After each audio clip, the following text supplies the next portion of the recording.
Hi there, Jeff here from the Wetsuit Centre, talking to you today about the Rip Curl Freelite series of wetsuits for winter 2020 into winter 2021. It's basically a new suit within the Rip Curl range, which comes in underneath the Omega. So the Omega used to be Rip Curl's entry-level wetsuit for winter, and now you have the Freelite. The Freelite is basically geared up to be a budget entry-level wetsuit for people that are sort of shopping without wanting to spend a fortune, but maybe want to start surfing in winter. So they want a decent quality sealed winter wetsuit, but without spending too much money. So that is what the Freelite is all about. It's available in men's, ladies and kids, and it's also available in all the different thicknesses that you should need, which is 3-2, which is more for a sort of summer, sort of warm water, 4-3 for autumn, fall, or for sort of spring time where the water is a little bit more warmer, and typically I'd say you're looking at maybe sort of like 11 degrees upward. 3-2 is probably going to be more like 14, 15, even 16 degrees upward, and then you've got the 5-3, which is sort of below sort of 11, 12 degrees. It depends on how much you feel the cold, but typically it will be a 5-3 for UK winters. And when we say 5-3 or 4-3, that basically means the thickness of the neoprene. So 5mm on the lower body and 3mm around the sort of upper part of the body and the shoulders, where you need more flexibility and sort of movement is apparent. It is glued and blind stitched, okay, so what that actually means is the suit is stitched halfway through on the outside of the seam there, and on the inside they then basically glue to seal the suit and then tape the critical areas where you might need a bit more sort of resilience. It might need to be more robust, and these are the sort of typical stress points in the suit, like around the wrist, around the outside of the chest panel, that kind of thing, around the crotch.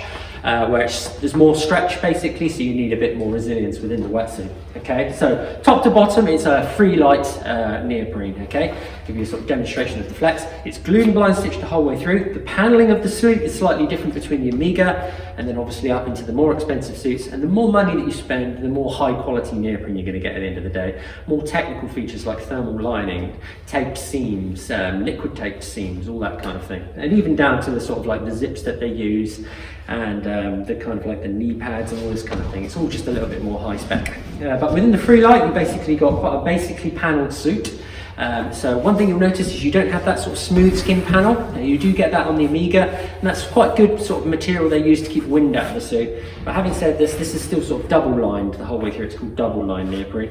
You do have the sort of chest panel, and all the seams are strategically placed to make sure that they don't sort of restrict you too much. So there's no seams like underneath the shoulders or above the shoulders where you need that more flexibility. Any seams they are strategically placed to sort of not inhibit the movement of the human body, especially naturally when you're surfing and the movements within surfing, so paddling, arching your back, that kind of thing.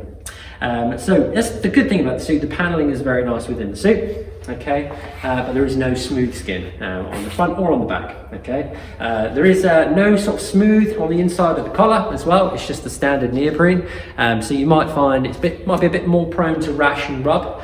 Shouldn't be too bad if the fit of the suit is good, but if you do sort of have a problem with it, you can use a rash vest under a suit like this. But it is only sort of one single line piece of neoprene, so it shouldn't be too abrasive. Okay, it's a back zip wetsuit. I'm going to grab the ladies suit here for you now. The ladies is just basically exactly the same, just shaped a little bit differently for ladies, and obviously the sizing is in tandem with UK dress sizes. Okay, so if I open this up, you can see it's the back zip here.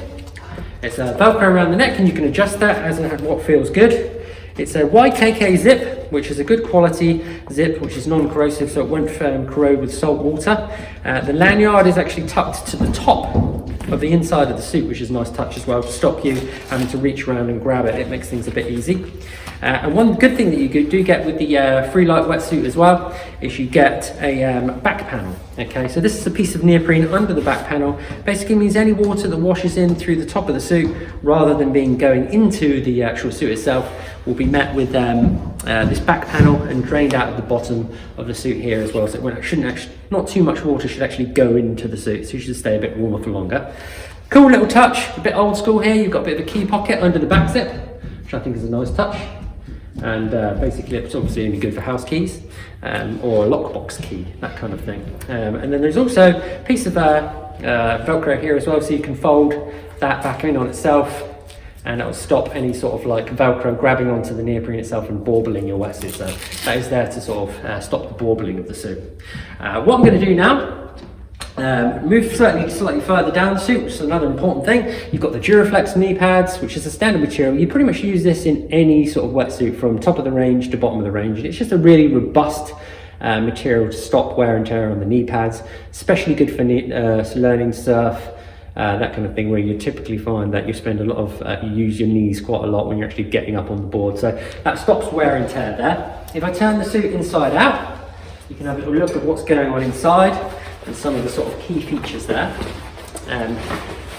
As I say, this particular suit is a 5'3", so 5'3" is going to be good for winter. Winter in the UK especially, but some people will feel the cold more. Typically, ladies feel the cold a little bit more, and so we do get a lot of people using the 5'3" in autumn, or even in summer if you really don't like cold water. Okay, so turning the suit inside out, you can see all of these red bits of tape. And as I said before, that's basically just pieces of tape to reinforce the critical areas of the suit. So around the chest panel, especially around the crotch, around the knee, that kind of thing. And it's just basically a flat tape, nice and comfortable on the body. And it just means that the suit is less likely to break on the seam there. Especially important around the wrist when you're pulling it on, and around the ankle, where you're sort of pulling the suit on. And there's a lot of stretch on the openings there.